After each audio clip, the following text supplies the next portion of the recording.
ஒவ்வொரு 45 மினிட்ஸும் எல்லாரும் என்னவா மாறணும்? டீச்சரா மாறிட்டினா டீச்சர் எக்ஸாம் எழுதுனா சென்டம் வருமா வராதா? வரும். அப்போ ஈஸியா இல்லையா?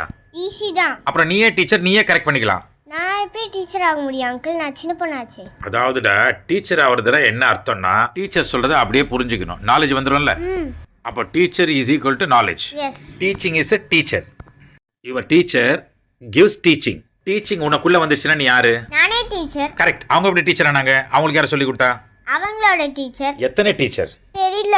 First standard teacher, second standard teacher, 12th teachers வரைக்கும். 12th டீச்சர்ஸ் வரைக்கும். அப்ப எத்தனை டீச்சர்ஸ்? நிறைய.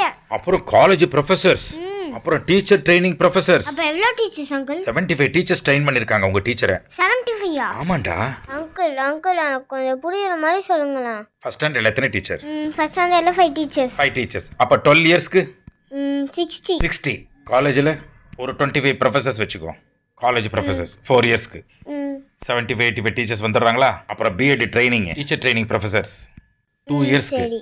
அப்ப டோட்டலா அப்ராக்சிமேட்டா ஒரு 75 85 டீச்சர்ஸ் ஒரு டீச்சருக்குள்ள இருக்காங்க. கரெக்டா இல்லையா? ஆமா அங்கிள், கரெக்ட்டா சொல்லிட்டீங்க. அப்ப அந்த டீச்சரை எப்படி வேல்யூ பண்ணணும்? அவங்க எனக்கு இன்னொரு அம்மா.